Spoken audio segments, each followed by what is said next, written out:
Hello, hello, everybody. Welcome back to another episode of Too Pop to Handle. I am your host, Andrew Nucatola, your pop culture best friend. And as always, I hope you guys are having a fabulous week.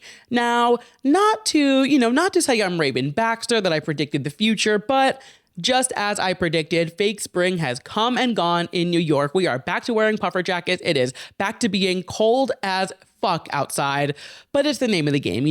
Fake spring sneaks in, it kisses us on the cheek, it thrusts itself upon us, and it gives us this false hope and this glimmer of warm weather, and then it is ripped off like a band-aid, and it just, no matter how many times you experience it, it always hits you like whiplash. But like I said, we knew it was going to happen. We knew it was coming. I am a little stuffy. I am wearing a puffer jacket to work, but you know what? It's the beauty of New York. It is what it is.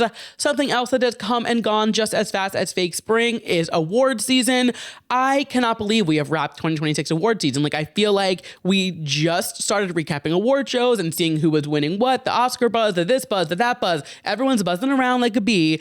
And now we're done. Award season has wrapped. The 98th annual Oscars happened over the weekend. We will do an entire recap in just a little bit. But before we get into that, kick off the show as we always do, I have something else in culture that I think we need to wrap it up, because if I let the internet fool me into watching one more Ryan Murphy show, that is just simply not worth the hype that we're getting online. I'm talking about Love Story, the John F. Kennedy Jr. show. Everybody online, they're obsessed with her and him, and oh my God, they're this beautiful love story and the this and the that or whatever. So of course I tune into it. And now I will say, they didn't get me with the Kim Kardashian one. That one, absolutely not. I was like, I'm not watching this. I know it's going to be bad. And somehow it still got signed for a second season. Actually, it's not even somehow. I know why it got signed for a second season. And this is why Love Story is also going to get signed for a second season. It's because everybody watches these shows that are not good. They are just not well written. They're shot beautifully, but the script isn't great. The dialogue isn't great. The acting is okay. You get good moments, but overall, it's nothing groundbreaking. But everybody watches it and talks about it. And here I am, contributing to the conversation about it. But everybody watches it. And then they're like, oh my God, the views are so high. The ratings are high because everybody hate watching it. And then they get signed for a second show. That's why we're getting a second show. I don't even know what is it, All's Fair? I don't even know that's what it's called. Whatever the Kim Kardashian, Glenn Close, the lawyer show, that's getting a second season. And now I'm 4 episodes in to this John F. Kennedy Jr. show, and I'm watching it, and I'm enjoying it enough, but I'm not sitting there screaming, crying, throwing up. I'm not sitting here, oh my God, this is the best show I've ever seen, where people are on TikTok and they're obsessed with these people. And they're I need to know everything about him and her. And I'm obsessed. They're all of these things, which sure, yeah, they have a fabulous love story, I guess. But it's I just feel we need to stop acting like some of these shows are good, because they're just not. And am I gonna finish the show? Yeah, because Ryan Murphy does. He puts something in his shows. He laces his shows with some type of drug that comes through telepathically through the screen, and you still want to finish it because you're hooked. And you're okay, maybe it's gonna get better. Maybe it's gonna keep going. And this isn't to say that everything Ryan Murphy does isn't good, because you guys know, head Gleek in charge over here. I love Glee. I unironically loved Scream Queens. I thought it was so fun and campy. I love the majority of the American Horror Story seasons. I loved the Jeffrey Dahmer show. There are a lot of things that Ryan Murphy does that I do think are very good. But I think when he does things really, really good, people blow more smoke up his ass, and he just gets these crazy ideas and contracts and, the ability to make all of these shows because he's so well connected. And again, he is talented to a degree. But I just am how do all of these bad shows keep getting passed? I don't understand. However, I will finish the show. I think I'm halfway through it. That's the other thing. They're short. They're short enough where you don't feel you're committing to a 22 episode season, they're 9 episodes. You could put it on, watch it in a weekend. So I get the appeal. I understand. But I'm sitting on Friday night, I'm sitting on the couch watching this show, and I'm this can't be the same show that the girls are screaming, crying, throwing up about on the internet, because simply just not worth that kind of hype. But you know what? That's the internet. We're in a world where everything garnishes a crazy reaction. Everyone needs to be making everyone's making like clickbaitable content, I think is the problem, where they're like, oh my God, this is the best thing I've ever seen. And they're like fooling you into it. And you really gotta go through the smoke and mirrors of it and be like, wait, are we actually enjoying this? Or are we just doing it for the bit? Because 90% of the time, it's for the bit. And speaking of the bit, you guys know I love a good bit. And one of my favorite bits is anything related to Beyonce, which I will be yapping about this weekend on Saturday night. If you didn't know, this weekend on Saturday, March 21st at 7 p.m., I will be at Grove 34 in Astoria, right here in New York City. Wear your puffer jackets. Fake spring is no longer here and it will probably be cold. I am going to be discussing how Jay-Z cheating on Beyonce led us directly to Cowboy Carter. Not to flex on you bitches, but I made a PowerPoint for the occasion and it kind of slayed. Like I made this PowerPoint and I was like, yeah, this is why I graduated with a 4.0 in college. Like one thing about me, I love a presentation. I love a PowerPoint. I love, putting a visual together for it. And like, I did good with this one. I'm very proud of it. So come see my PowerPoint skills. Come hear me yap about Beyonce. We're going to have Beyonce themed cocktails. We're going to have a sick playlist going, raffles, so many fun things going on. I am so excited. So again, that is this Saturday, March 21st at Grove 34 in Astoria. I will have tickets linked down below. Please come. It's going to be so much fun. And I would love to see all of you guys there. And somewhere else, I would really love to see all of you guys. And this could have been a story, but I was like, there's not much to it other than the fact that like it's fucking incredible. Did you guys see the Lollapalooza lineup? Because I do think they listened to my podcast and just made a festival lineup. I mean, Lorde, Charlie, Jade, Zara Larsson, Tate McRae, Adele, Jay Stevens, Amber Mark, Olivia Dean, Somber. Like they pulled out some big Trixie Mattel. Like they pulled out some stops for this Lollapalooza lineup. And like, I fear Chicago might be seeing me this summer because like, first and foremost, you guys know my beef with Lorde and Charlie. Like I have yet to hear Girls So Confusing live and like, I'll be damned if they're at the same festival and they don't perform it live at one, if not both of their sets. Like they've got to do Girls So Confusing together if they're both on the lineup, right? Like this feels like my opportunity to finally hear this song live. I've got to go. Like I have to be there. So TBD, but you might be seeing me in Chicago this July because this lineup, it is too pop to fucking handle, let me tell you. But that being said, let's kick this show off because there is a lot to talk about this week. Kicking it off as we always do with our Drew releases, our new music releases from last week and our new releases coming up this week. And we are kicking off this week's Drew releases incredibly strong because Miss Casey Musgraves is back. And you guys know I love me some Casey. So we got the lead single from her upcoming studio album, Middle of Nowhere, which will be released on May 1st. This single is called Dry Spell, and I am loving it. I remember listening to the preview when it came out last week. I was loving that, loving this rollout with like the posters going up about like call for a good time or whatever I said with the bull and everything. Just like fun imagery. Casey's really good at creating an entire like essence and a visual for an album. I mean, Star-Crossed had an entire visual album that was fantastic. I think she's really good at creating eras and like worlds and universe in which her albums exist, if that makes sense. And this one I am very much loving.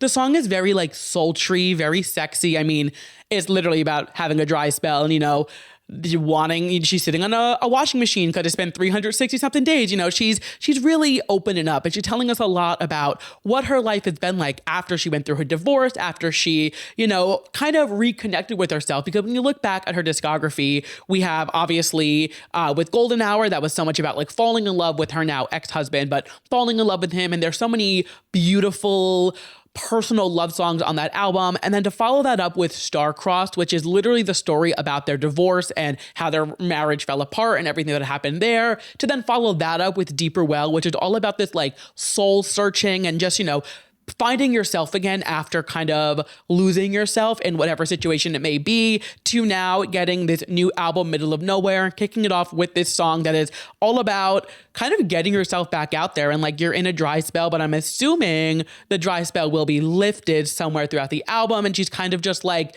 figuring out who she is and rediscovering herself after Deeper Well and everything. I'm into the sound. I'm super catchy chorus. Like I keep getting that whole chorus stuck in my head and I just like am humming it. I'm tapping my fingers to it on the subway. I am loving it. Very excited again. That comes out on May 1st. So we are not that long away from it. We have like a month and a half, which I think is like a perfect album rollout length. Like sometimes the girls push it. Sometimes it takes a little too long from the release of the debut single to, or the lead single, excuse me, to the actual album. This feels like a really good lead up time. And I am very excited to be living another Casey album era with you guys. Next up, we had a new single from Robin called Blow My Mind, but it's like almost a new single. So this is the 4th song that we have gotten from our new upcoming album, Sex Essential, which comes out next Friday. I'm so excited for. It is titled Blow My Mind. However, it is a remastered re-recording of a song from her album that came out in 2002, Don't Stop the Music. And now that's honestly a blind spot for me in the world of Robin. I feel like I jumped on the Robin train in like 2010 with Body Talk and obviously Dancing on My Own and all of that. That was kind of like my intro to Robin. And I never really like dove into her discography prior to that. I mean, that was 2010. I was 10 years old. No, I was 15 years old. So I was, I don't know. I just like wasn't diving into a discography. I was just like, oh, this is fun. Cool. And like, it was kind of there.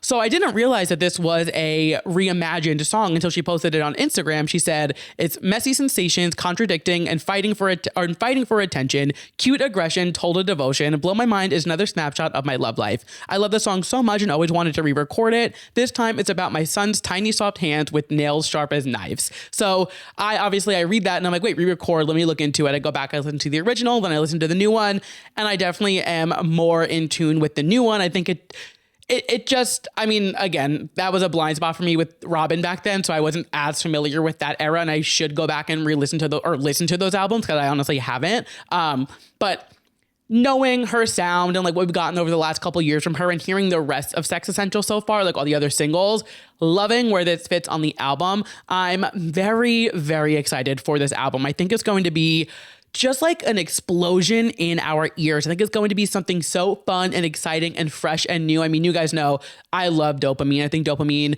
is one of the best songs released last year. All the other singles that she's been putting out have been so much fun, and so it just feels like it's like Robin has a way of making music that just, she has like a signature feel and sound to it, if that makes sense. And she's just really good at like letting her artistry kind of shine through. And that has been the case on all of these singles. So very excited for the rest of this album. Loving this single. Honestly, everything she's put out for this album, like, it's on track to be one of my favorites for the year. So we will have to wait and see. Of course, I'm not going to jump the gun or anything, but very into what Robin is putting out. And then we got a single from the Pussycat Dolls, which I never thought I would see the day in 2026 that the Pussycat Dolls were releasing music, but we did talk about how they were teasing a comeback last week, and we knew there was a tour coming. We knew something was happening. And then they released their comeback single, Club Song.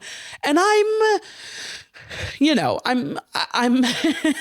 I'm not into it, but I'm not fully gagging over it. But like I was saying last week, I'm not sure that like I need the Pussycat Dolls to be releasing new music for me to be excited about them like going on tour and coming back together. Like I very much could just live off the nostalgia of them. I love that they're, being creative and, as a trio, they're trying to make this new era and embark on this new journey for them. But like I was saying last week, like even if they put out music and I don't love it, like I'm still excited for the Pussycat Dolls because like it's the Pussycat Dolls. They have hits on hits on hits. And now I don't dislike this song. I think the song has really good elements of it, but the production of it just seems a little, not all over the place, but it's a little confusing. Like they start with that like choir angelic, like don't bring your boyfriend to the club. And I'm like, oh, that's a fun way to like intro a song. It feels very like, it almost like the gates are opening to this new era. And like, then they're ushering us in and it picks up a little bit and then it picks up again. And we have that tempo change in the pre-chorus, which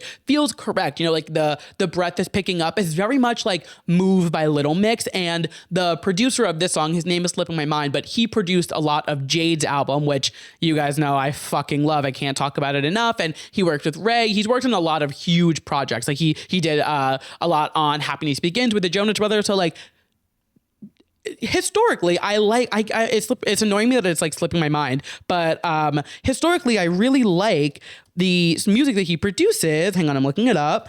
But this one, for some reason, it just like, Mike Sabbath, that's his name, Mike Sabbath. And like, when you look at his discography, like I really do enjoy a lot of what he puts out. For some reason, something about this, it just like doesn't fully sit right with me. And the big problem I have with it is, like I said, that pre-chorus builds it up and the tempo switches and it feels very like Moved by Little Mix. And it's like, ooh, cool. We're like switching it up. It's a little sexy.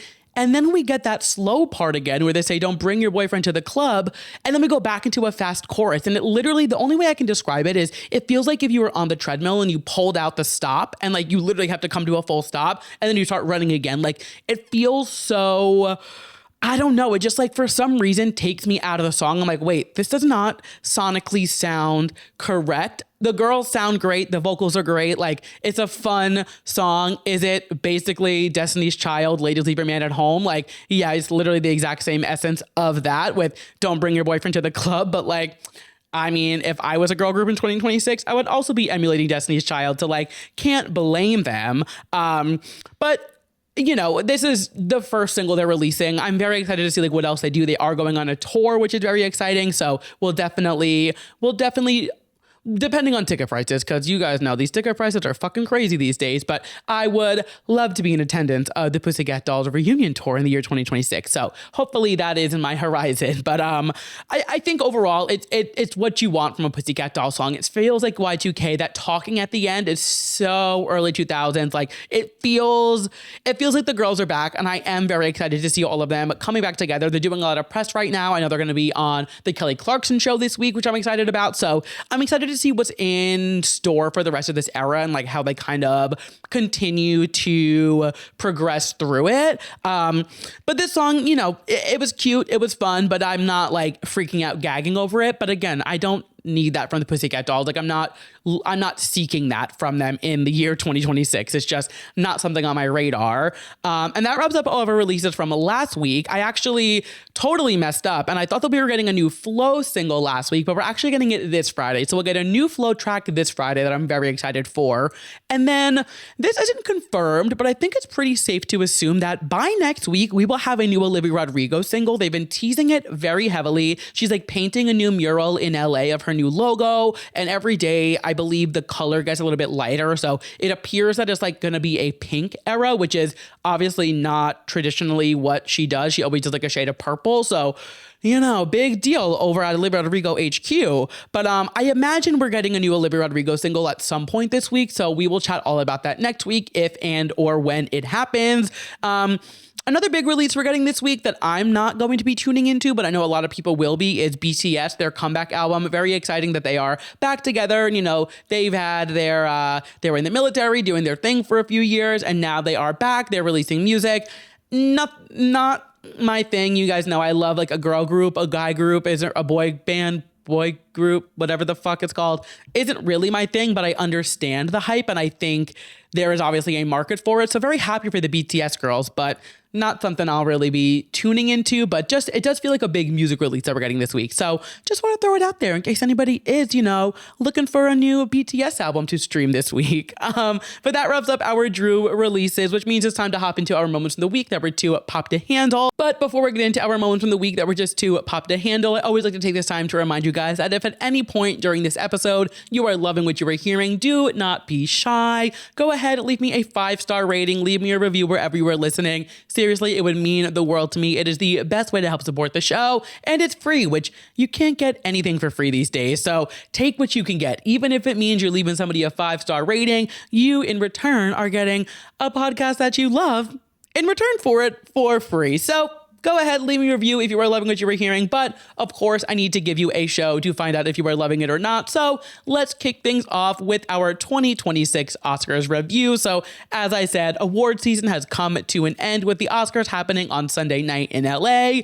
So I broke this down into a few categories. We'll talk about Conan, the winners, the performances, some of the moments, and then kind of, you know, just chat overall from there. So Conan O'Brien, the host of the night, I honestly thought he was very funny. You guys know how I feel about men hosting anything. I'm usually like, all right, what are you going to do? You're not Nikki Glaser, so like, I'm not interested, but I'm going to give it to Conan. He did make me laugh. He was very pointed with his jokes and his statements, and it was very clearly politically driven. I would say 85% of the show, which is exactly what we need these days. You know, there is this weird Hunger Games dystopian feeling right now that like we are watching Hollywood's elite every couple weeks at an award show, and like the world is literally burning around us. So seeing them, you know, make jokes at the administration and everything going on, it does feel very necessary. And I think it is very important to continue to use these platforms to spread those messages. So I thought he did a really good job at like tying in humor, like politics, and just kind of, you know, making sure he's still on beat and not being completely out of touch with the entire world burning around us. And I think he did a really good job at like being present throughout the night, but not overstaying his welcome on stage, if that makes sense. Like he would come out, do his little bit, make a joke, make us laugh, talk about Trump, and then he'd be like, all right, and now the presenter, and it would kind of move on with the show. It felt like he did a really good job at like being present without being too present, if that makes sense. Because of course, we're watching an award show. We're there to see the winners. We're there to see who takes home the awards. So moving into our winners from the night, obviously the coveted award from the night is Best Picture, which went to One Battle After Another, which that had been leading the pack for the, you know, for the award season. It was kind of predicted that it was going to win, and I haven't seen it, but I'm not surprised by this. You guys know Sinners was my front runner from the movies that I did see, but I mean, One Battle After Another was getting rave reviews. It was winning pretty much at all of the other awards. So very happy to see that they're continuing this streak. We also saw Paul Thomas Anderson take home Best Director, as well as the inaugural Oscar for casting go to One Battle After Another as well. So very exciting night for One Battle After Another.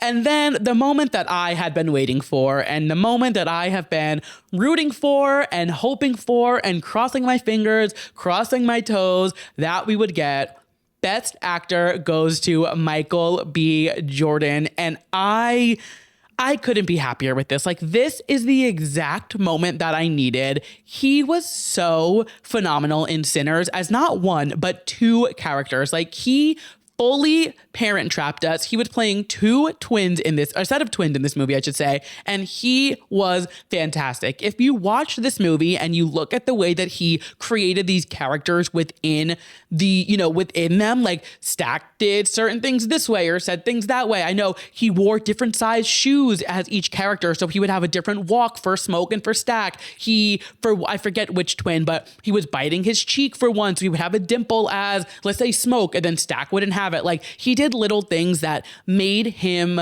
act differently so he could portray these characters as two different people, because in the Sinners universe, Smoke and Stack are two different people. And the fact that he played both of these roles, and it was so convincing that like he was two different people, because the characters were so, they were obviously similar because they're twins or whatever, but they were so different. And that's why we needed the two twins to tell the story. Michael B. Jordan, I mean, he's deserved an Oscar for years, but I think Sinners is really the role that like, this movie is going to go down in history. And I just think the fact that like, we really didn't know if he was going to get it. It was very much like it could go between him, between Timothée Chalamet, like there was a few different ways that this could have went. I am over the moon that Michael B. Jordan took home this award. I'm loving all the Michael B. Jordan. The B stands for Best Actor. Like, the internet and everyone is celebrating this. The applause in the room was incredible. Then he goes to In-N-Out afterwards. Like, he is just, it's so well deserved. He is such a talent. And like the way he shouts out his mom and his dad, and his mom is always his date to so many of these award shows. Like, he is just the bee's knees. And I mean, obviously he's so much fun to look at as well, but he's just such a talent and such a pillar in today's Hollywood. So seeing him get this award for a movie that was so incredible just makes my heart so happy. Now, of course, Best Actor was kind of up in the air. We didn't really know what to expect this year, because for a while it was leaning Timothée Chalamet, Marty Supreme. He was winning everything at the beginning of the award season. He was getting a lot of Oscar buzz, and like he was really on track to win it if you just did it based off of stats of other award shows, you know, which this is why like it's so hard every year, because some years you see the same person sweep all season long and then win it. We saw Jessie Buckley, who got Best Actress at this year's Oscars. She won it pretty much, if not at every show, pretty much at every award show. Jessie Buckley was taking home Best Actress for Hamnet, which like I have not seen that either yet, but everybody I know who has seen it is like, there is nobody else who is getting Best Actress this year. She is so incredible. But like, that wasn't the case with Best Actor. And of course, last week we were chatting about how like Timothée Chalamet and his whole nobody cares about the ballet and the opera. I don't think those comments are the reason he didn't get Best Actor. Like, Michael B. Jordan deserved this, whether or not Timothée Chalamet made a stupid comment, but it does it must sting a little bit more for him because all of this, he was having such a high for so long. Like, he was truly riding the high of award season at the beginning of it. He was winning everything. He was getting great buzz, great press. And now for it to just kind of like lose that buzz. I mean, Marty Supreme didn't win a single Oscar. And like, I enjoyed Marty Supreme. I would have been happy if it won something, but like, it did kind of fizzle out and did kind of get overexposed. And, there is such thing as like too much exposure, and like it does kind of start to get people to turn on you. And like, I don't know if it was like the route he was doing for press or like what was going on, but like it was just too in our face. And I think he, like I said last week, he girl bossed too close to the sun. However, I do think Timothée Chalamet is fine with losing the Oscar because now Club Chalamet is officially leaving the Timothée Chalamet wagon. So I'm like, he is probably like, you know what? I lost the Oscar, but Club Chalamet is no longer Club Chalamet. So at what cost? Like I think he's doing just fine considering now Club Chalamet is putting her target on Connor Story instead. And if you can follow me on Instagram, I posted this. I think she's starting a Connor Story cult. Like I really think something weird is going on. She's like making this exclusive community on Instagram, and she's like, you have to apply to be accepted. I need to know if you're active on Twitter and on Instagram, and then I'll allow you in. Like I think Club Chalamet is running a cult, and you know what? I'm gonna let her do her thing over there. She is like an enigma to pop culture, and I'm just gonna let her rock. I'm gonna watch from afar. I'm not applying for the Connor Story cult, whatever she's leading, but you know what, girl? Do your damn thing.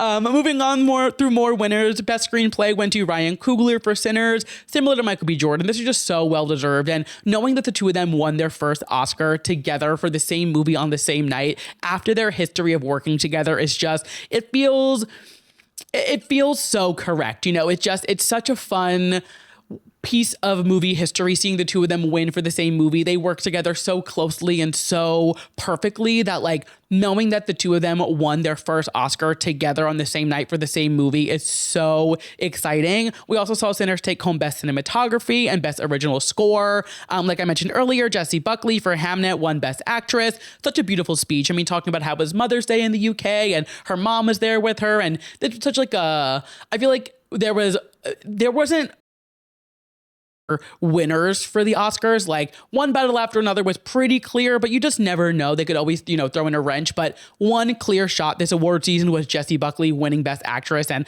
I'm very happy to see the way that even Paul Mescal behind her, like, could not have been happier for her to get this award. Best Supporting Actress went to Amy Madigan. This was another one that was kind of a toss-up. Teyana Taylor won the SAG Award or the Golden Globe, one of them, I don't know. There's so many awards. Teyana Taylor won Best Actress at one of the awards. Amy Madigan's won it a few, so kind of a toss-up. We didn't know what to expect, but Amy Madigan ended up taking it home. People to this day say that Aunt Gladys was like one of the best characters in any movie ever, so like it's clearly very well deserved. She is like the most memed character of award season, I feel like, so very happy to see that. Her speech, her excitement, like everything about it was just so perfect. So I'm very happy to see that she took home this award. Then we got Best Supporting Actor going to Sean Penn, who wasn't there, and either he just couldn't make it or didn't want to make it. It was a little unclear, but I'm assuming he just like didn't want to be there, which I don't subscribe to the rule that like you should be in attendance to accept your award. However, it is kind of like, like Sean Penn has 2 or 3 other Oscars. I think he has 2 other Oscars. So it's like, it's not like the Academy snubs you, like this isn't like the Grammys and Ariana Grande where they play in her face time and time again. Like, you're very well received by the Academy. So I was a little confused as to why he wasn't there. Maybe there was like politics behind it. I don't know. I don't keep up with Sean Penn often, but I was like, you couldn't have just like shown up. I don't know. It felt a little weird, but neither here nor there. I wasn't looking out for him there. So like, it is what it is. Best Original Song went to Golden, which I'm very happy about. I feel like Golden it took over the world in such a crazy way and then got no Grammys. So I was really shocked and I was curious how the Oscars were going to approach it. But once they got announced to be doing the performance, which we'll talk about, but that. And just, you know, they won 2 awards for it. Like, it's so cool to see K-pop being celebrated on a stage as huge and as prestigious as the Oscars. So very happy to see that they performed the song beautifully. Again, we'll talk about it in a moment, but they performed the song, and then just moments later, they win the best original song Oscar. Just very exciting. We also saw Frankenstein kind of come in and sweep a little bit. They won Best Makeup and Hairstyling, Best Production Design, and Best Costume Design. Now, they did win a lot of these awards at other award shows as well. They won it at the BAFTAs. They won it at one of the Hollywood International Film Festival Awards. You know, there's so many award shows, so it's hard to say where they hold weight, but they've consistently been nominated and won in a lot of these categories. So I wasn't that shocked, but like, when you look at the 2026 Oscar season, yes, of course, Frankenstein is nominated everywhere, but it wasn't one of the movies that was really like tugging at the top or the prize, but they took these home. So you know what? Good for them. We had only 2 musical performances this year, which I feel like they go through different eras with the Oscars. Sometimes I feel like they have so many musical performances, and then sometimes I feel like there's just absolutely none. We got 2 this year. So we had Sinners, and it was perfect. I mean, you guys, I could go on and on about this movie, this performance. The scene that they recreated is my favorite in the movie, and I think it's a lot of people's favorites. It's just so unbelievably shot and so cool the way they're bringing all the different eras of music, specifically Black music, to the screen and celebrating all these different cultures and genres that really are rooted in such deep Black history. Seeing them bring it to life on that stage was so incredible. Then like the Misty Copeland of it all, coming out of retirement and doing ballet, like just so beautifully done. The way that they had like the cast members woven into the performance and stuff, it was unbelievable. I could go on and on for hours truly about why you need to watch this movie. If you have not seen it yet, seriously, you are missing out. It is unbelievable. And then, like I said, we got a performance from K-pop Demon Hunters. And again, it was just so fab to see K-pop being celebrated on a stage so huge, you know, even like thinking of like Sinners, which is a Black-led cast, and then K-pop Demon Hunters, you know, our world right now isn't really celebrating minorities. So to see like the biggest night in Hollywood celebrating 2 marginalized groups of people is so exciting and so celebratory. And like, I got goosebumps during the K-pop Demon Hunters performance. I was like, not an animated movie giving me chills, but like the light sticks and like the golden flags behind them. And also like those live vocals, like that is a very hard song to sing. So hearing them perform that live very flawlessly, like I don't think they slipped up once. It was like such a fun celebratory moment. And like, again, that happened. And just moments later, they won the Oscar for Best Original Song. It was so exciting. And I like fully had chills watching the K-pop Demon Hunters performance. It was such a huge moment. Some other moments from the night that I loved. We had the Devil Wears Prada moment, of course, with Anne Hathaway and Anna Wintour. Anna Wintour and Devil Wears Prada is such an interesting character arc to me because like for so long, she would not discuss, acknowledge, speak about the movie because it is literally a caricature of her. Like Miranda Priestley is Anna Wintour portrayed on the screen. But now that she's like coming around to it and like leaning into it, it's very much Leah Michelle, I Can't Read. Like it's very much going into the butt of the joke. And it's like, it's making it fun. And we don't get a lot of personality from Anna Wintour. So when she does anything like this, it is very out of character, but it's very fun to see this side of her and to see, you know, she hides behind her bob and her glasses. So to see her kind of come out of that shell a little bit and give us a little bit more Anna, very exciting, very fun. Even like her making the joke about like calling Anne Emily, like so fun on the nose. They presented Best Costume Design, which is so on par for Devil Wears Prada. Such a fun moment. We are so close to that movie and I cannot wait for it. We also had the Bridesmaids reunion, which is so much fun. I thought the whole note situation was so funny and all of them. They're just like some of the funniest women in history. So like having them all back on our screens, even if it does mean swallowing the pill that like Bridesmaids came out 15 years ago, which makes me feel incredibly old and like makes me look at myself and the grays in my head so much, you know, from a different lens. I'm like, holy fuck, we are old. Bridesmaids, I mean, there's no denying it's one of the funniest movies ever. And like seeing them all back on stage together was so much fun and so celebratory. Pivoting back really quick about movies that I'm so excited for, we also had Zendaya and Robert Pattinson come out and present the award for Best Director, which is obviously just the A24 marketing team working overtime. I am so excited for the drama. I feel like my top 3 most anticipated movies of this year are Mother Mary, the drama, and The Devil Wears Prada 2. And the fact that we got representation for not all of them, but I mean, like, Anne Hathaway is Mother Mary. So like her being on the stage, of course she is there as Andy Sachs, but like it's still Anne Hathaway. Like I'm going to just take it for what it is. I feel like we're in such a fun era of like movies right now. And I'm really just very excited for all the movies coming out this year. I need to go see Reminders of Him. I need to go see You, Me, and Tuscany. Like there's a lot of movies that are on my list right now to go see. So I got to put my A-list to the test and start, cranking out these movies. But Robert Pattinson and Zendaya have been doing such fun little things for this movie. Zendaya, I read about him in a newsletter, but Zendaya did that wedding chapel in Vegas over the weekend. Like the rollout for the drama has been so perfect and I'm so excited for this movie. And when they walked out on that stage together, I literally screamed so loud. I thought Kate Hudson and Goldie Hawn walking the carpet together was so sweet. The fact that like we're seeing this like mother-daughter duo walk the carpet and they're two just like Hollywood icons that everybody knows and loves. Like having them on the carpet together was so sweet. I also want to know, like, did Kate Hudson know she was going to be babysitting Grogu the entire night? I feel like there was that whole like 5-minute bit where Grogu was just like next to Kate Hudson and she just had to kind of like sit there and like deal with it. I was like, did she know that she was going to be babysitting Grogu, Baby Yoda, for the entire night? Like, was this in her contract? Was this in her seating chart? I need to know.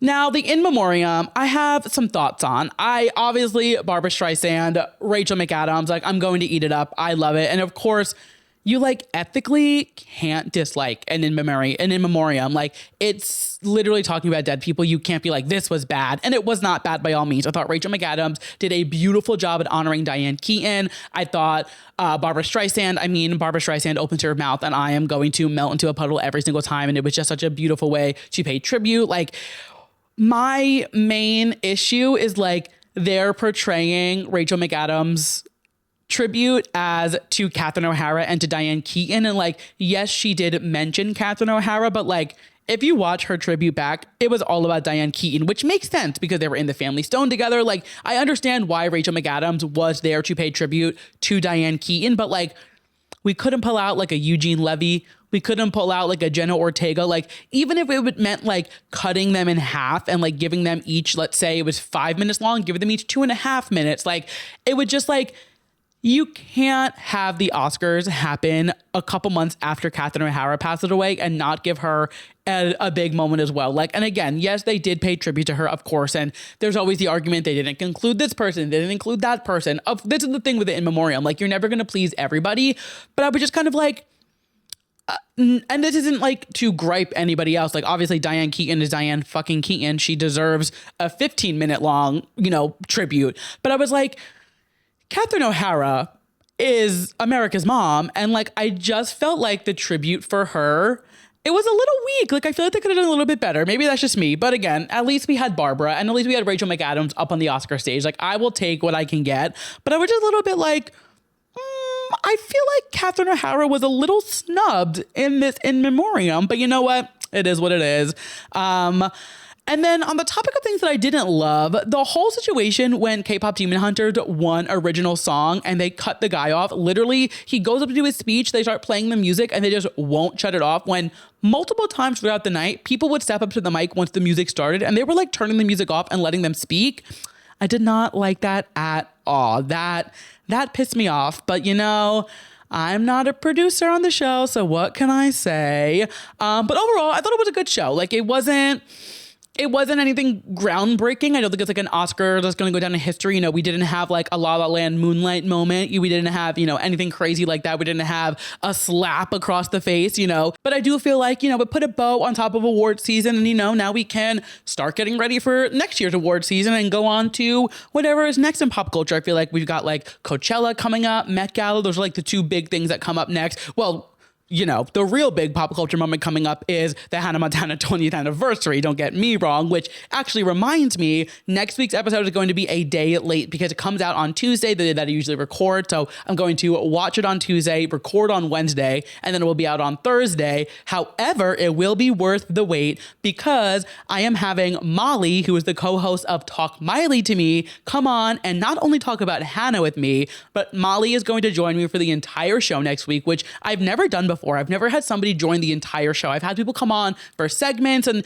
I've done like my album episodes, but never like a traditional 2 Pop to Handle episode where somebody's on from the start to the finish. I am so excited to have Molly come on. Becky obviously was invited as well, her other co-host, but she couldn't make it. So Molly and I are going to be yapping away about all things pop culture next week, and I cannot wait. It's going to be so much fun. But yes, like I said, that is the end of award season, but we still have a lot of pop culture stuff to chat about. Moving into the next moment of the week that was 2 Pop to Handle, NBC has announced that Access Hollywood will be ending after 30 seasons. They put out a statement last week and said NBC Universal is making changes to our first run syndication division to better align with the programming preferences of local stations. The company will remain active in distribution of our existing program library and the other off-network titles while winding down production of our first run shows. These shows have provided audience with great talk and entertainment content for many years, and we're very proud of the teams behind them, which they then announced that Karamo Show, Steve Willikos, Access Hollywood,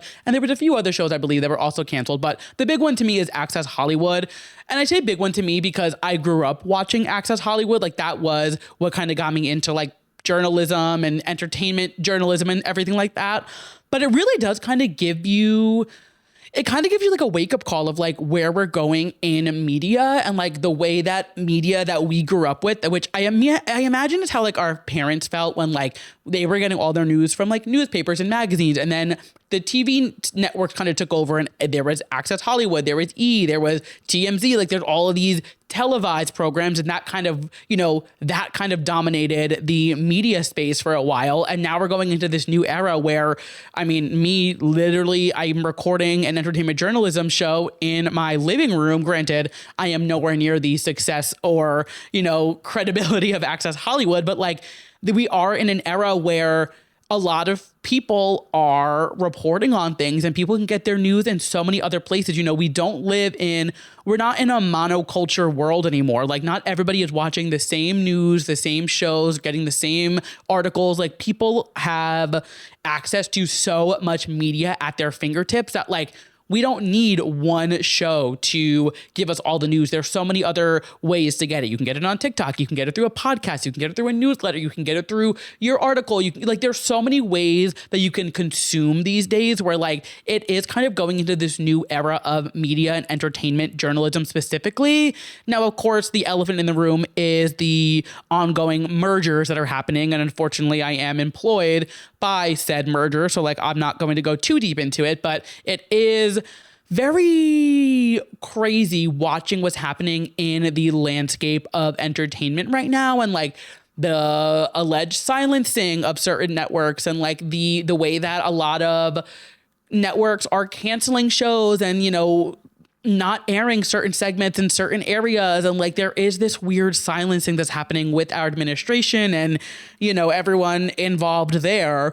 And like, I don't know NBC's actual reason for canceling Access Hollywood or any of these shows, but like there is anything that's getting canceled right now or like postponed or pushed back, you do kind of raise an eyebrow because you're like, wait, what's happening? Because like the media is they're trying to filter it. They're trying to, sway people in different directions and feed them certain news outlets and media. So it's just very wild to like watch the entertainment and just like the news outlet cycle and industry kind of completely shift in front of our eyes, and like watching it happen in real time is really, really crazy. But I mean, this is like the end of an era. I feel like Access Hollywood was like so many millennials, like people my age. It was like our intro into celebrity culture, pop culture, and like knowing that, I mean, it ran for 30 years or 30 seasons, whatever that equates to. Like that's literally my entire life if it is years. Like it's just crazy. And like just knowing like how different the landscape of entertainment is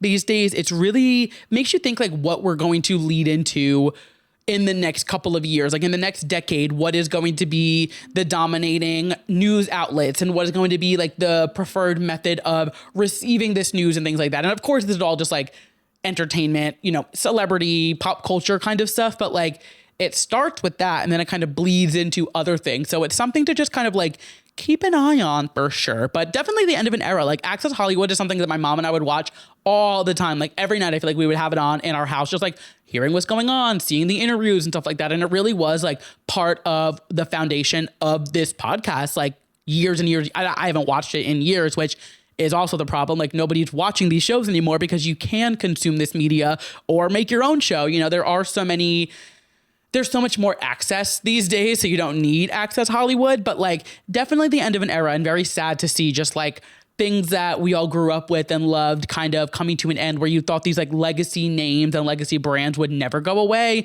It's definitely, we're watching a very weird shift in media and culture right now. I'm not sure how I feel about it, to be quite frank. Moving into the next moment before I say something that will get me in trouble, Euphoria composer Labrinth is done with the show. He posted on Instagram last week a very explicit post and said, "I'm done with this industry. Fuck Columbia. Double fuck Euphoria. I'm out. Thank you and good night." Which, I mean, it doesn't get much clearer than that. Like, he's double fuck Euphoria is crazy, but I do feel like there's probably a lot of people in the industry who feel that way because it feels like this third season of the show that's coming up, it's kind of cursed. Like, we've been waiting so long for it. We were like, who's going to be in and who's not going to be in and who's coming back. Even if you think back to like season 2 with Barbie Ferreira, like that whole drama, Euphoria as a whole has always kind of had this like looming, not dark cloud, because it's very successful. Like the show is very well received, but like there is this weird like hauntedness to it, if that makes sense, like behind the scenes of like what's going on. And like Labrinth has been making the music for this show since season 1, and like the music and the score of the show is what really makes the show so incredible. Like the music that soundtracks while Rue is like running around and doing all this crazy shit, or like when they're on an acid trip, or like when Nate and Maddie are like having a fight and then they have makeup sex, and like the soundtracks that go with all of these like crazy dramatic scenes is really what enhances the experience. And like I can't imagine a Euphoria without Labrinth in it, but like we're gonna have to. And I'm really like, there's no news about like what happened, why he's out. And it's also crazy because like just a couple of months ago, he was talking about how excited he was to be working on this new season and like ending it, you know, wrapping up with season 3 and finally bringing it to fruition and like starting the production or whatever. He was collabing with Hans Zimmer on this, this score, which is like the most legendary composer you can collab with. Like there were like big plans for this season for the music and the score, like as it should be. It's the final season of a show that is very beloved and like very long awaited. So I'm so curious what happened, especially because it's like fuck Columbia and fuck Euphoria, double fuck Euphoria. Like there's got to be some crazy shit. Like I said, the entertainment industry is changing. Things are moving very snakish. And it's like, you kind of have to look at all of these things with like, you got to like look at it like with one eye kind of cocked. You got to be like, what's actually happening behind the scenes with all of these labels and these in this industry? It is crazy. But now I'm like, okay, Euphoria premieres next month. It premieres in April. What are they going to do? Like, there's no way, like, even if the soundtrack is done, which I assume it is, there's got to be some legal things that he can do to like not allow his music on the show. Like, I don't know what they did. I'm like, did they bring AI into it? Like, did they not cut him a check as much as he wanted? Did they like cut things from it? Like, it's really, there's so many things that this could be. And I am dying to know what happened, but also like, I don't want to imagine a Euphoria without Labrinth. Like he is what makes the show, not makes it, obviously there's so many more things, but like his music is what makes the show feel the way that it does, if that makes sense. And I'm just like, what is this season going to sound like if it's not soundtracked by a Labrinth score? Just, I don't know if I want that. But I guess we will have to wait and see and wait until the season comes out. I mean, I am still very excited. Like, I'm going to watch it, of course. We've been waiting fucking years. We've literally been waiting almost 5 years for this goddamn this season. So I will be tuned in and we will be chatting about it. But I'm just kind of like, what is going on behind the scenes with Sam Levinson at this goddamn show? Because it is feels a little sinister. Moving on, lots of TV news. Actually, I feel like literally every story I have this week is about stuff going on TV or whatever. So I don't know. It's just a very TV-centric moment right now. Harry Styles returned back to Studio 8H over the weekend and did double duty SNL. Now, I was a bad podcast host and I have not watched really any of his episode. I've seen his monologue, I've seen his 2 performances, and I've seen clips of some of his skits. I just didn't get around to it. I apologize. Some weeks I'm on it, some weeks I'm not. Sue me, I guess. But the thing that's really making news is his monologue and this whole queer baiting thing. And like, honestly, I feel like he kind of lucked out because the Oscars did like overshadow this moment. But like, this was a little weird to me, at least. So during the monologue, he like makes a whole joke about how people say he's always queer baiting and like based on his outfits or whatever. And he goes on to say during his monologue, people seem to pay a lot of attention to the clothes I was wearing and some people accuse me of something called queer baiting. But did it ever occur to you maybe you don't know everything about me, Dad? And then he goes on to kiss Ben Marshall, one of the cast members of SNL.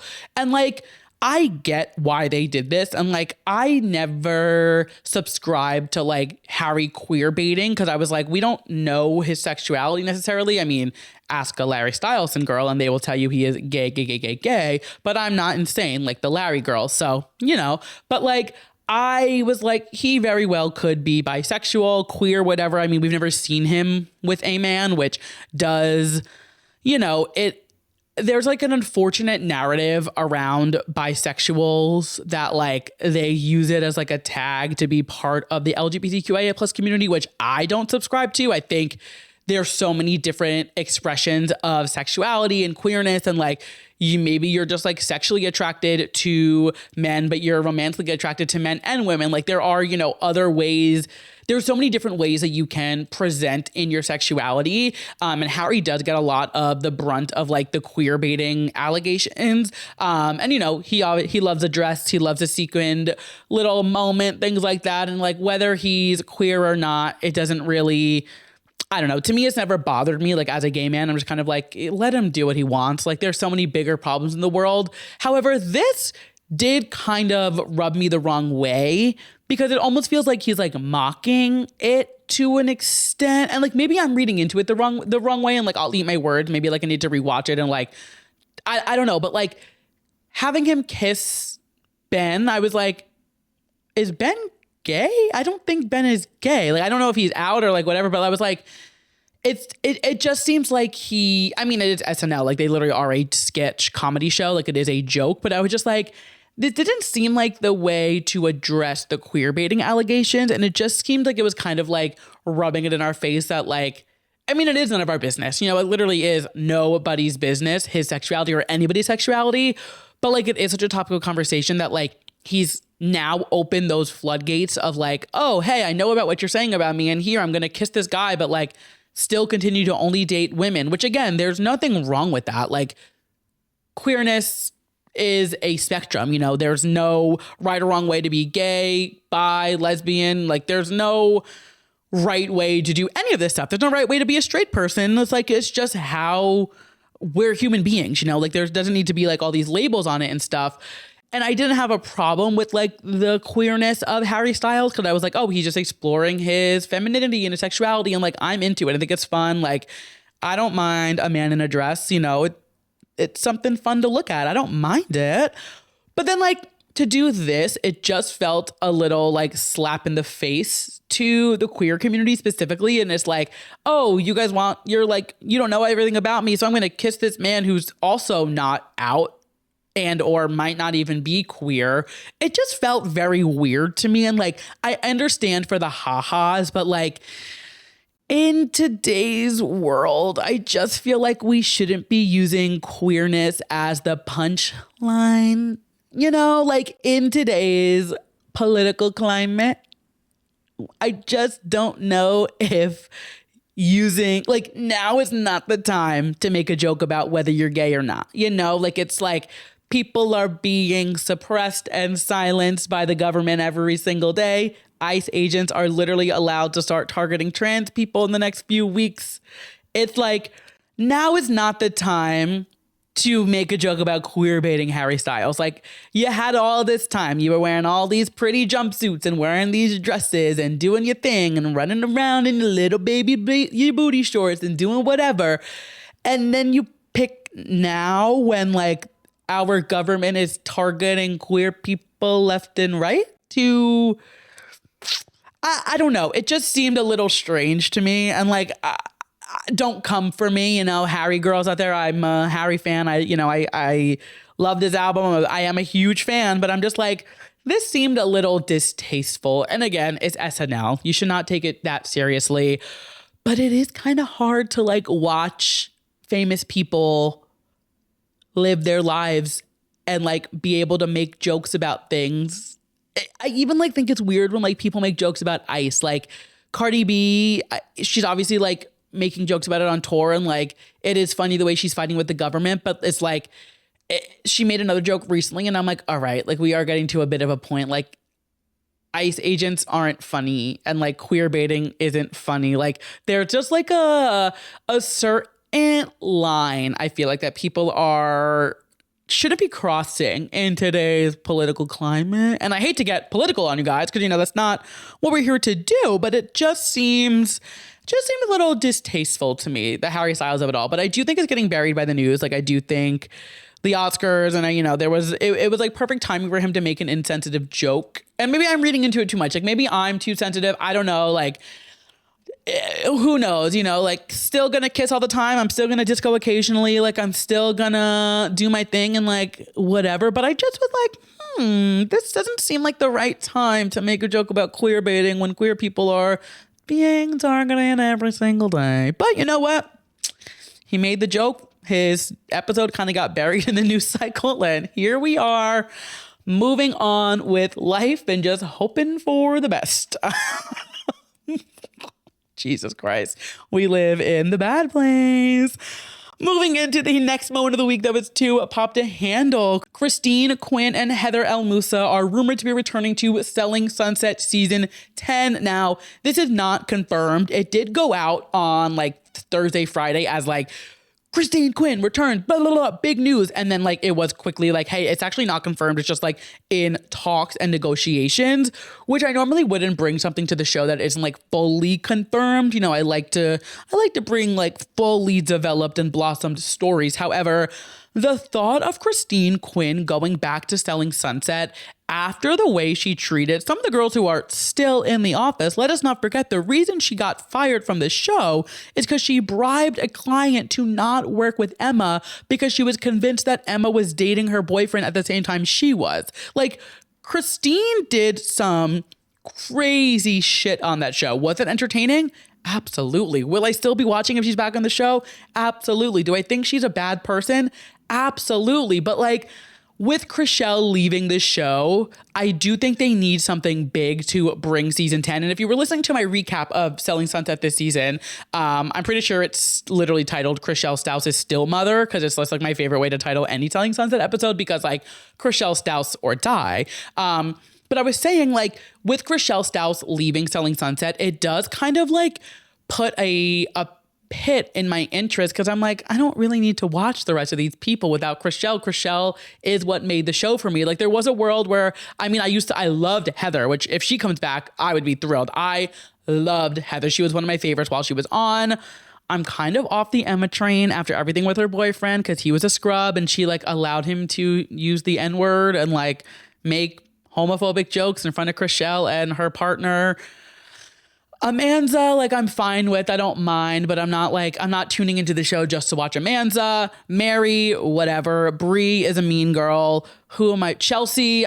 Chelsea I enjoy watching, but I'm like, without Chrishell, like, who is Chelsea gonna cling to and talk to? You know, it's like, I'm not that tapped into the show if Chrishell's not there kind of wrangling the troops. However, if Christine Quinn and Heather L. Moussa come back, I am tapped in, because I'm going to watch them come in and raise fucking hell at the Oppenheim group. Like, it's going to be crazy, but I just can't imagine a world where like Brett and Jason are inviting Christine Quinn back into the Oppenheim group after the way that she acted on whatever season that was. Like, she didn't even show up when they were going to talk to her. She literally left them in the office for hours and never showed up to talk to them and just like ghosted them and just like let it kind of be, which like is a very like bad bitch thing to do, but like it's not a professional thing to do by all means. And like she's had an interesting couple of years off the show. Like there was a whole thing with her husband and the restraining order. And like now she is unfortunately MAGA. And I mean, she's probably always been MAGA. I mean, she ran to Texas, you know, like not that surprised, but like, you know, she's definitely not like the best person ever. But she did make good TV. And like, I'm just curious to see if and how she integrates back into the Oppenheim group, because she just like didn't leave on even like remotely good terms. Like at least Heather actually has more reason not to go back, because they didn't call her to come back for season 7, I think it was. Like she had her baby, left for maternity leave, and like they never called her to come back to the show. And then she ended up getting the HGTV show, and I think she has a show on Hulu now. So like she was fine, but like she has more reason to not go back to the show. And like if she's even considering it, it's just like crazy to think that like Christine would be so willing after the way that she left. But I guess like Christine Quinn doesn't really have a moral compass. She just kind of like does whatever she wants and like expects everyone to like fold around her, which like hate in real life, but like I'll watch it on TV, you know, like maybe that makes me a bad person, but like isn't that what reality TV is all for? But I'm really curious, like, how this is all going to play out, because like they both have said that they would go back. Like it isn't like the craziest thing, but it's like, are they going to be welcomed back to the show is what I want to know. And like, how are they going to transition Christine back into an office with Emma? And like, I'm sure the rest of the girls don't love the idea of her coming back. Also, like, just considering like all of the shit that she has said and done post show, I can't imagine they're like running to her and knocking her door down. Heather at least makes sense because she made the cameo last season and like she's like all good, I think, with all of them. But like, I can't imagine Brett and Jason are on great terms with Christine after what happened, nor are most of the girls in the office. So again, none of this is confirmed. This is all just like in talks, in rumors, but like this is what it's going to take to get Selling Sunset to have a bang up last season or 10th season, which I stand by. I think Selling Sunset should wrap after season 10. I think it has run its course. I think you're barely selling houses anymore. Like this is not a show about real estate. Let's wrap it up. Call it at season 10. Do a perfect, decade and call it. But like, I do think having season 10 being the last season and having Christine and Heather come back for just like one last hurrah, I think that is the best way to go about it. So I'm very curious and very tapped in to see how they approach this final season. And now moving into our final moment of the week that was just too pop to handle, that will perfectly segue us into our TV recap. Taylor Frankie Paul. What the fuck is going on? So Secret Life of Mormon Wives has come back for season 4 over the past week. I'm on episode 6. So we'll do a recap of like where I'm at with the show in just a second. But if you're in the news cycle right now, what is going on with Taylor Frankie Paul and Dakota? Because this shit is crazy. So yesterday news broke that cameras have gone down due to drama between Dakota and Taylor, which like, when isn't there drama between Taylor and Dakota? We're even watching it unfold on this season of the show that's airing right now that was literally filmed a couple months ago. Like, they are just the most toxic of all toxic couples. They are literally a modern day Sam and Ron from Jersey Shore. Like, it is so insane the way that they are so wrapped up and toxic with each other. But now the plot has thickened. So like I said, yesterday it was announced that cameras have been put down due to some drama between Taylor and Dakota. And then overnight and this morning, things came out that there is now a domestic violence case involved that happened at the end of February. And there was an incident where Taylor choked Dakota with a necklace, allegedly. And she called him like 180 times in one night and was like freaking out over, I think her name is Shania, who is the girl who ends up coming into the season of Secret Lives of Mormon Wives. Again, I haven't finished it yet, but I've like seen enough recaps. Like I know where the season goes. Obviously, I'm going to still finish it and like watch the whole thing. But Dakota, I believe, brings a girl into the season, and now this drama is about her, I guess. And I just like, there's a lot of things. So number one, if this happened at the end of February, why is it coming out now? Like what why is Dakota choosing to bring this to the press and publicly announce this now? The only thing I can think is The Bachelorette airs on Sunday, and I was like, is he trying to sabotage Taylor before the show comes out? Like, is he trying to get like a true last hurrah to be like, fuck you, and like rub it in her face? Mind you, Taylor was at the Oscars on Sunday night. Like, this literally all happened within 48 hours, all of this. And now like she's losing brand deals. ABC is putting cameras down on the season. The cast is distancing themselves from Taylor. Jesse put out a statement being like, hey, we're all taking a step from her. Like, we don't want to be around this right now. Like, this is crazy. Like, this is bad. But I just like, why are Taylor and Dakota even allowed within a 50-mile radius of each other? And like, I understand they have a child, but like, my parents were divorced or split up, and like, my mom barely ever saw my dad. Like, there is a way to do it. It's a lot harder. You have a grandparent come pick up the kid, or you have, there's other ways to do it. There's no world in which Taylor and Dakota ever need to be near each other ever again. Like, they need to just swallow this fucking pill and get out of each other's lives, because it's not productive for anyone, and it's even more harmful to their kid than to anybody. Like, this is such a wild way for this child to grow up, and like, for this to keep happening over and over and over. Like, somebody has to step in and do something, and it feels like we're like reaching that boiling point of like, something serious is going to happen now. And you also have to consider, like, when was the last time Taylor Frankie Paul didn't have a camera on her? Like, the way that they are cranking out these seasons of Secret Lives of Mormon Wives is incredibly toxic. Like, they are literally on season 4 filming this show before the reunion for season 3 has happened. We are watching the days leading up to the reunion, watching the reunion happen, and now watching the days after the reunion, which means they literally, like, season 3 was airing while they were filming season 4, which just feels like way too much camera time. Like, there's no reason to be picking up cameras that soon after a.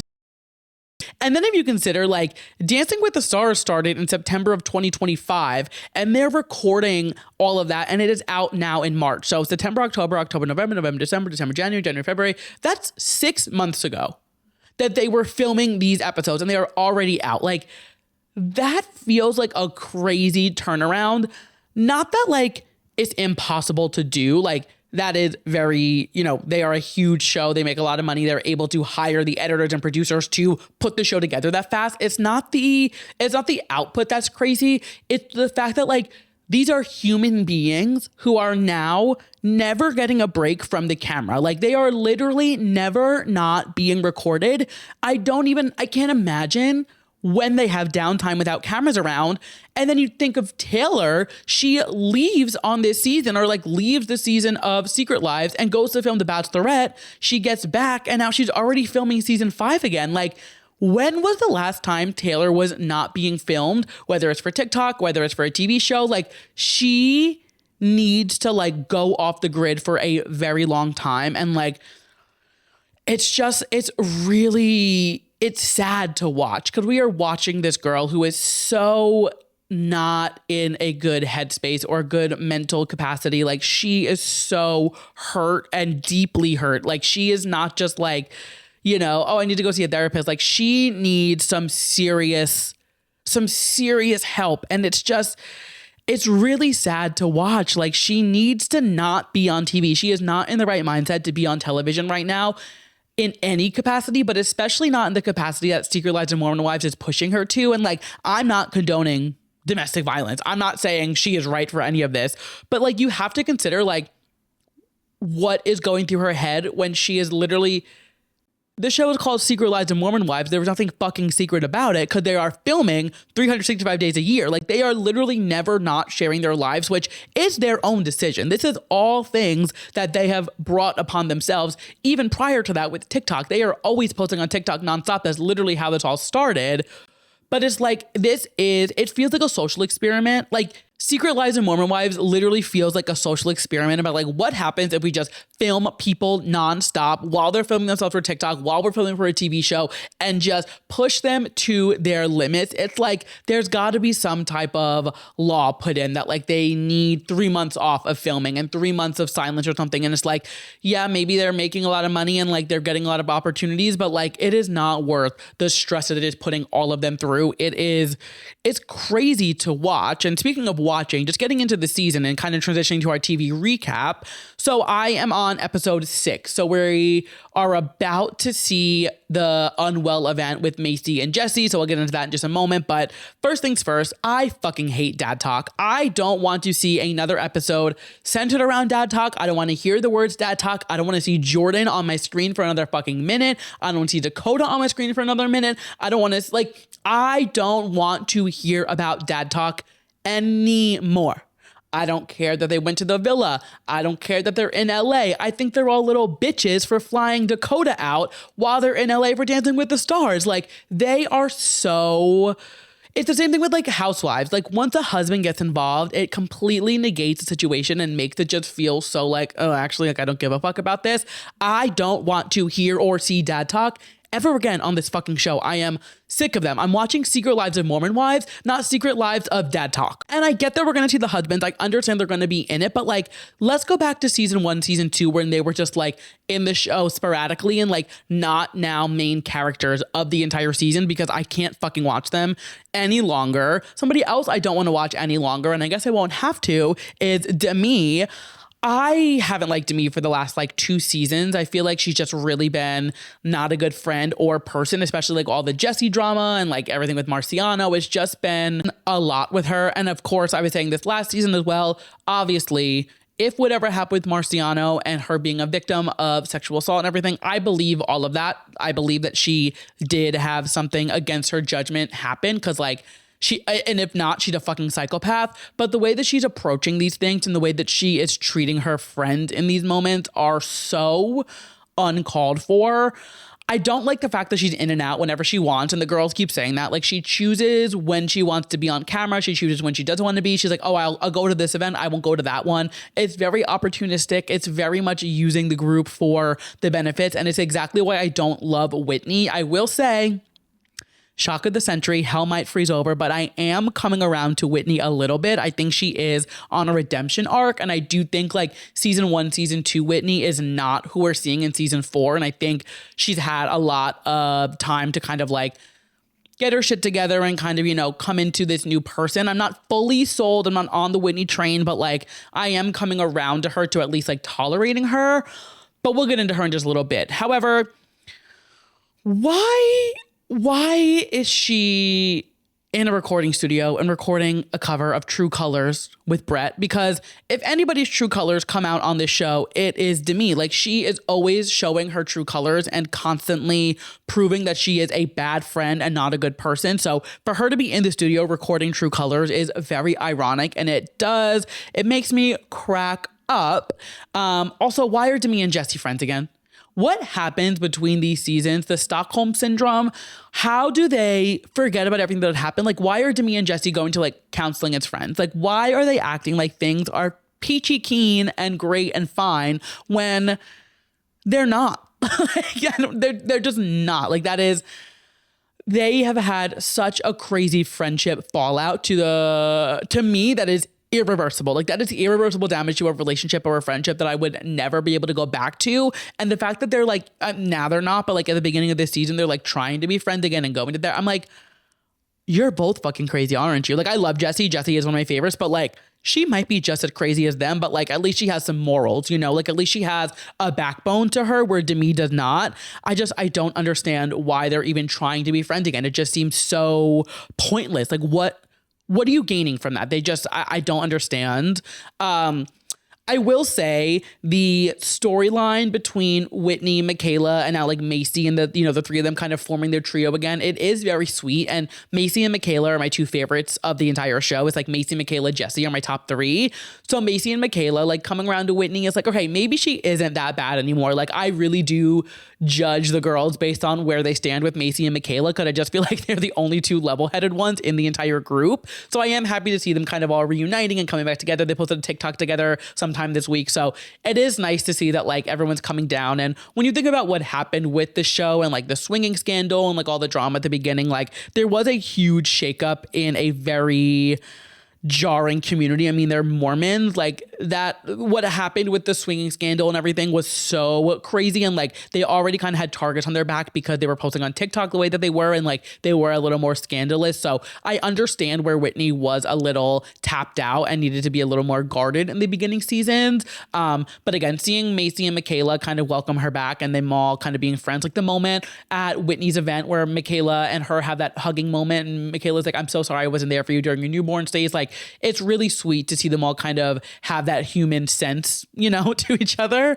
I am really happy that Macy did end up bringing up the whole Unwell event to Jessie, though it did have to come out with the truth box, which here's where my issue with Whitney. Why does she get to leave the truth box when everyone else is doing it? Like similar to Demi, they pick and choose when they want to be there and when it's convenient and when they can be on Dancing with the Stars and when Demi can be on and like record her fucking music. It's like, I don't love that. However, like the truth box was going to open a can of worms. So like, I guess I kind of see it, but it's like, you're either in or you're out, like you can't be using mom talk for opportunities, which is what Whitney did all last season. It was like my biggest gripe with her last season. Remember like the Coachella or Stagecoach, the house, she like came in, filmed her content and left. It's like she very much used them for opportunities. Now I'm remembering why I disliked her so much last season, but like maybe she's coming around. I don't know. Maybe Dancing with the Stars like was it was like a huge life-changing experience for her. Maybe it like opened her eyes to needing to like have these girls back in her life. And she even said, she's like, I never thought that I would be back in these group chats or refollowed by any of them, but like now I'm friends with them again and it does feel nice. So like maybe they're all having changes of hearts. I don't know. But like the fact that Jessie ditched Macy's event for Unwell, I'm mixed on it because like, obviously Call Her Daddy and Unwell, any event like that is huge for your career. It is literally like a dream podcast, but like your whole entire show and your whole career is based on mom talk and this like group that doesn't stab each other in the back, which like is such a bold-faced lie because that's all that they do to each other. But like Macy doesn't do that. Like Macy isn't somebody who is like using people for clout or anything. So like for Jessie, they'll be like, oh, I'm actually going to go do this event that gives me a better opportunity than yours. Like business wise, sure, I get it. But like Alex Cooper will call again. Like you will have time to do it again. So I'm very happy that Jessie didn't fight back and was like, oh my God, I hear you. I'm so sorry. I didn't realize it upset you so much. Like they did handle it very maturely, but it made me upset because I'm like, Jessie, you're one of my faves. I don't want you to like get on my bad side. And it did that for a moment, but the way that she recouped it and the way that Macy did bring it up, like I do think it was resolved properly. And I'm happy that she was able to go to the event and do it for her. I haven't seen the event happen yet, I don't think. Or if no, I don't think. I think it's the next episode I'm going to watch. But yeah, I also, what else?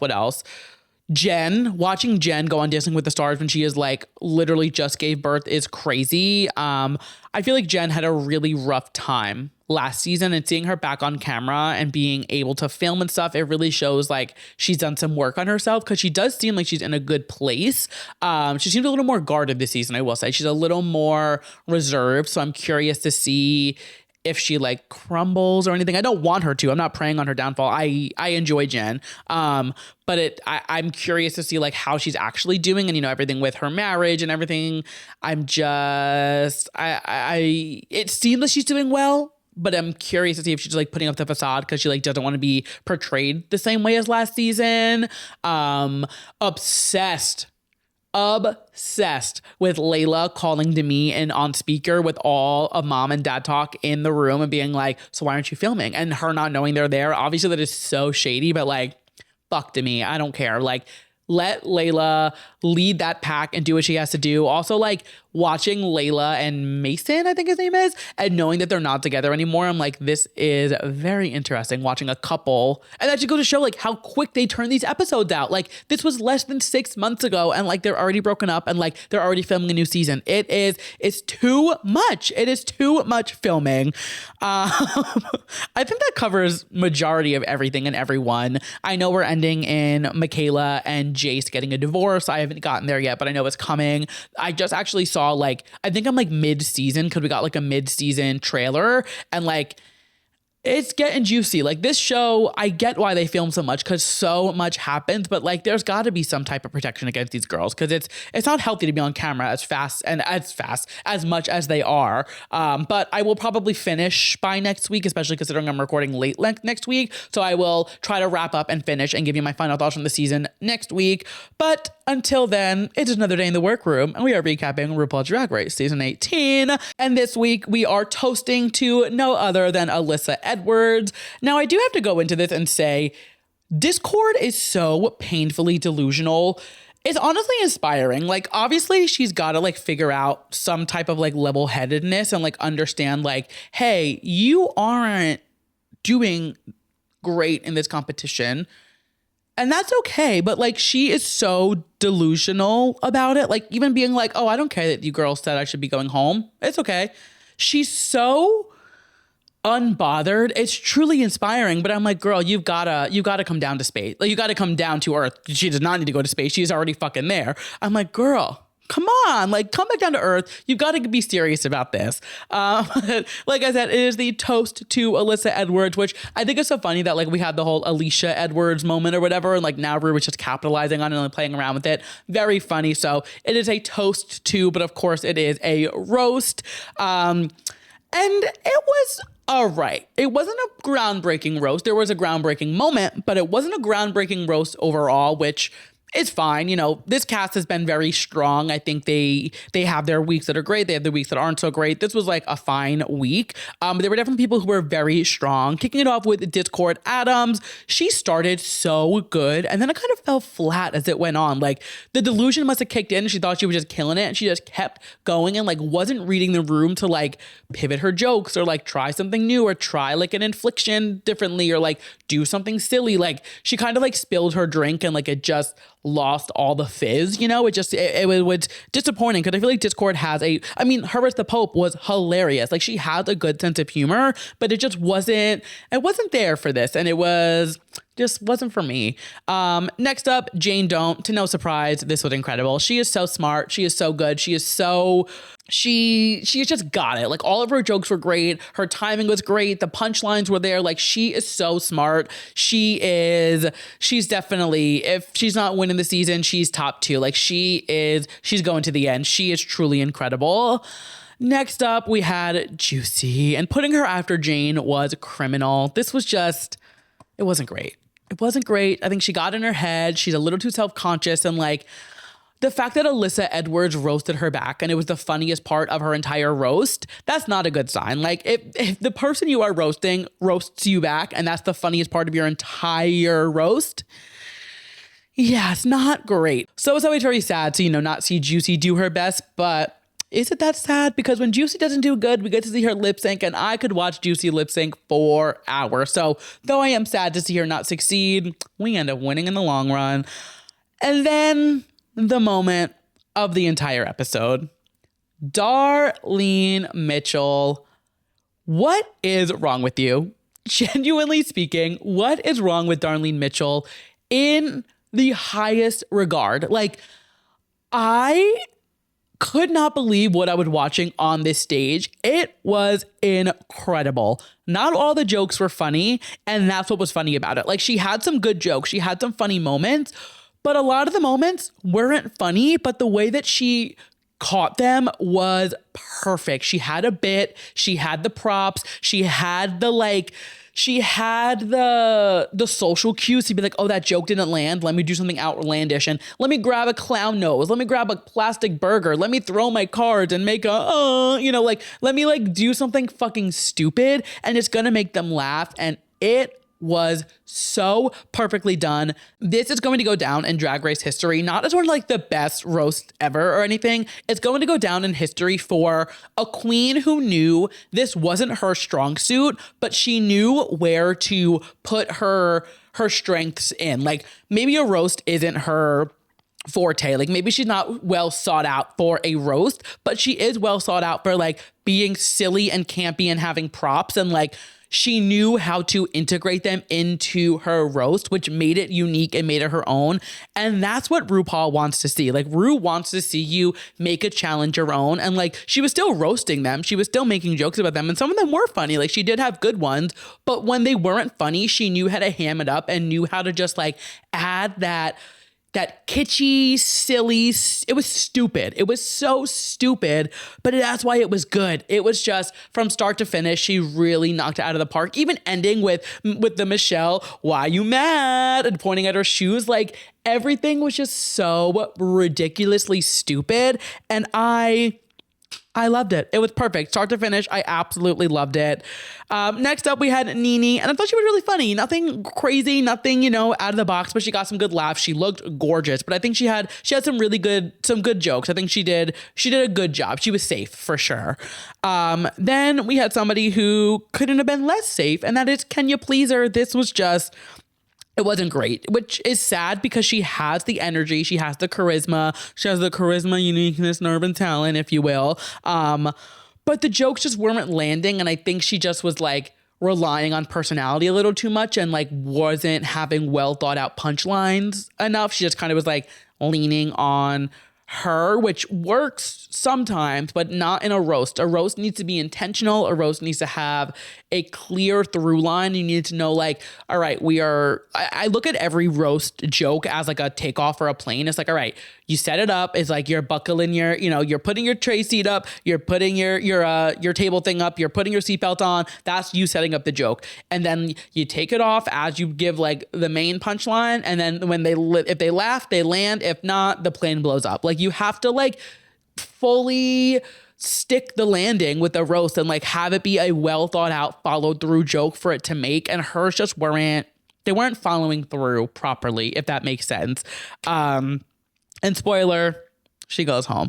But we also had Mikey Meeks, who was great. She is so funny and similar to Jane, she's just very smart. Like she knows what she's good at. She knows what's funny. Using the Drew Barrymore impression again was hilarious. Like really funny characteristics. The whole way that she was like landing on her arm and that whole bit. Like it's just, you need like a bit. You need something that like makes it your own thing. And I think Mikey did a really, really great job. If it wasn't for Darlene being so ridiculous, I think Mikey would have won this week, honestly. Or Jane. I don't know. No, I think Mikey would have taken it. I think Mikey's runway and her roast were, as a package, stronger than Jane's, but Jane's is like maybe a hair weaker. And I don't even know if I believe that fully. It's hard to say, but Mikey had a standout week is what I'm saying. Then for the runway, it is swept away. We're going to just rapid fire through these quick. Discord, I like the concept. I thought it was good. Just good. Nothing crazy. Didn't blow me away. I thought it was a fun concept. Jane don't. I love this. Lots of fun. I love the way that it moved. I love the way that the light hit it on the runway. Very good week for Jane, but when isn't it? Next up, we had Juicy. Why the fuck was she walking down the runway with the Bed Bath & Beyond sheet behind her? That was literally a king-size fitted sheet that she was carrying behind her. Actually, she's so tiny, it might have been a twin size, and it looked like a queen size because she is literally the size of a toothpick. But like, why did you have a fitted sheet behind you? The outfit was great. The sheet, not so great. Kenya, hated it. Absolutely hated it. And this I say with love. It looked like something Miley Cyrus would have worn on the Miley Cyrus and Her Dead Pets tour. Moving on. Mikey, loved this. Loved the way it moved. I loved the color on her. I loved the hair. I thought this was fabulous. Then we had Darlene. Liked this a lot. Wasn't my favorite, but it was fun. It had a story. I liked the colors on her, but it wasn't like anything crazy, but it was good. I did like it. And then we had Nene, which I thought was really smart. The whole funeral thing. She threw like the confetti, which was her husband's ashes. This was really, really smart and really shows how creative Nene Coco can be. I think it was a really strong week for her on the runway.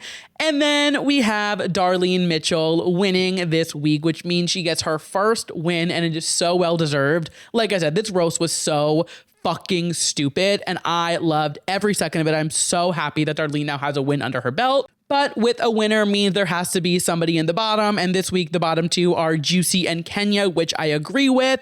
However, you guys know the rule. If you're lip syncing against Juicy Love Dion, just start packing your bags because the girl knows how to perform. They lip sync to Total Eclipse of the Heart and Kenya goes home, which, I mean, Juicy is going to kill it every single time. And I am very curious how the rest of the season is going to shake out because, like, on one hand, there's no world where anybody is going to beat Juicy Love Dion in a lip sync.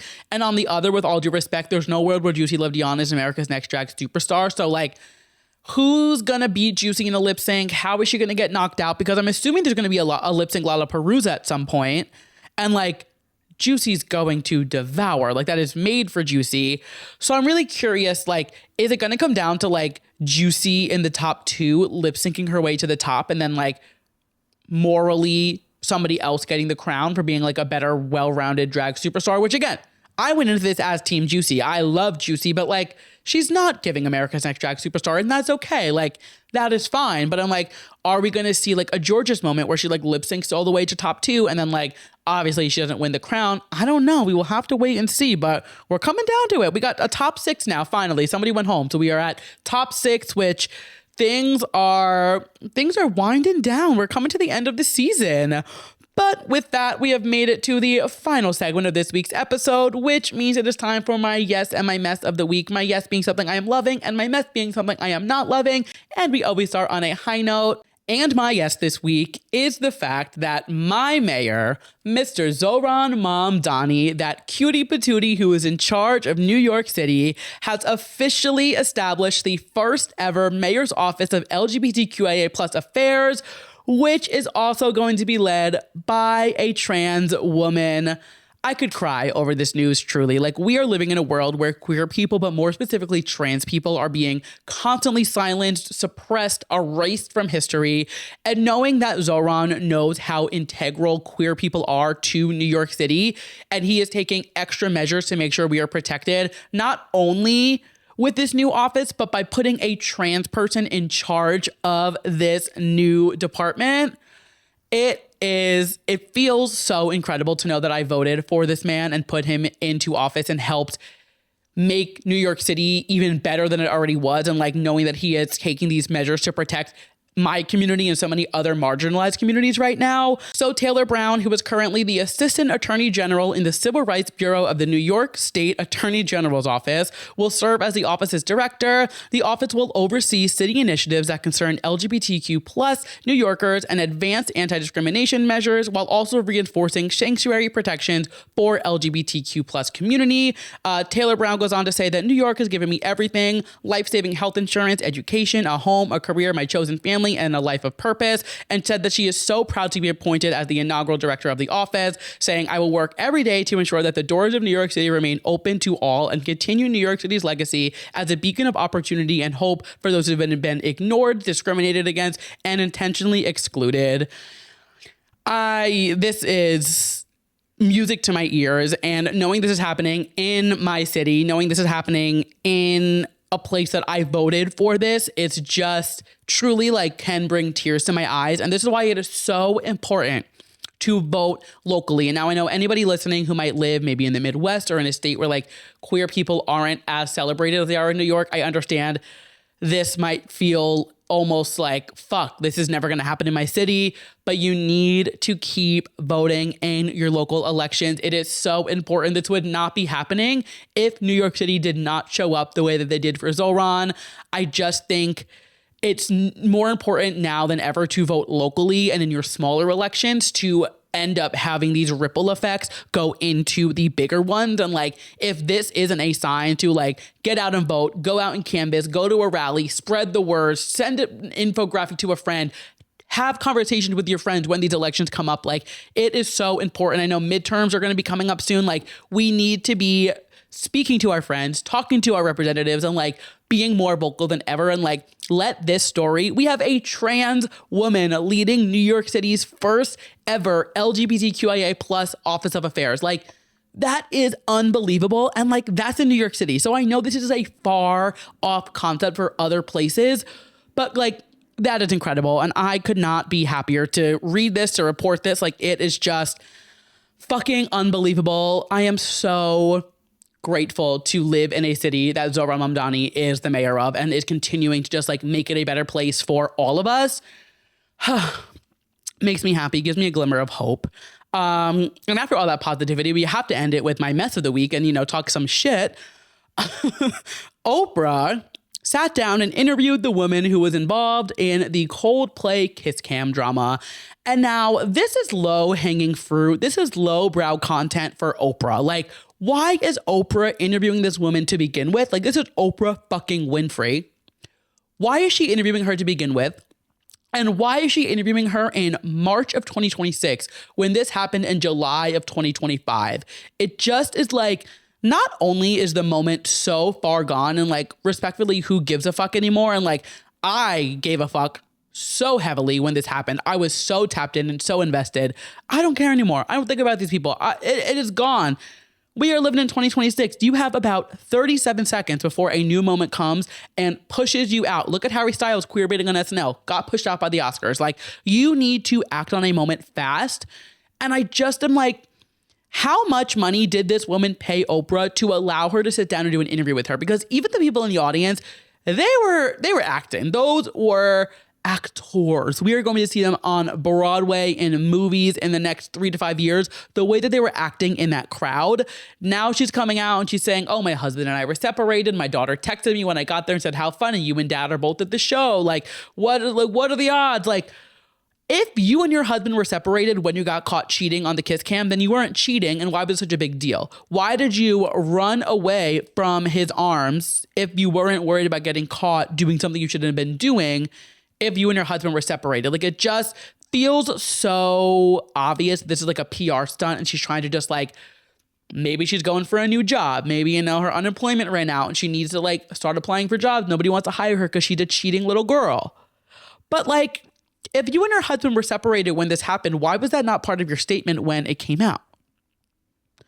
It just feels weird. And like, respectfully, nobody cares about the woman who was cheating on her husband at Coldplay anymore. The moment is gone and Oprah's not even going to make me care about it. Like, not even Oprah can make me care about this story. It just seems like such low-hanging fruit for anybody, but specifically for Oprah. Oprah. It's fucking Oprah. For her to take this opportunity, like, that must have been a fat check that got deposited into Oprah's bank account, because like, why else would she interview this low-hanging fruit opportunity? It just seemed so out of character. I don't know. I saw this and I was like, what? Like, why do we care? You know, it just, I don't know. It seemed very bizarre to me.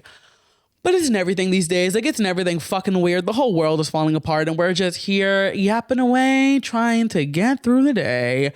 With that, thank you guys so much for tuning into this week's episode of To Pop to Handle. If you loved what you heard, please go ahead and leave me a 5-star rating. Or if you're watching on YouTube, make sure you hit subscribe, drop a comment, hit like, you know the drill, all the buttons, but unsubscribe. If you would like some extra content from me every single week, you can head over to my Substack. I'll have it linked down below, and subscribe to my weekly newsletter popping in. And if you would like even more content from me, you can upgrade to be a paid subscriber and receive one extra piece of content from me every single week. Sometimes it'll be an extra podcast episode. Sometimes it'll be a pop culture essay or something, you know, a ranking, a this or that, whatever it may be. You will always get one extra bonus piece of content. It is $5 a month. So, you know, it's like the price of a cup of coffee. I think you can spare a cup of coffee to get some ha-has into your email inbox once a week. I don't know. It doesn't seem like a bad deal to me. But of course, if all of that is not enough and you would like some more from me, you can follow me on all of my socials at Andrew Nucatola or at 2Pop to Handle. If you are in New York City this weekend, please come out and see me in Astoria. I am so excited. I have ticket links down below. I've been working so hard on this presentation, on the PowerPoint, on everything. Like Izzy, the host of Pop Talk, she's been working so hard on the playlist, on the cocktails. Like, we are really so excited for this. It's going to be so much fun. Tickets are on sale now. You can get them down below, and I cannot wait to see everybody there. And with that, I will catch you guys next week. Bye.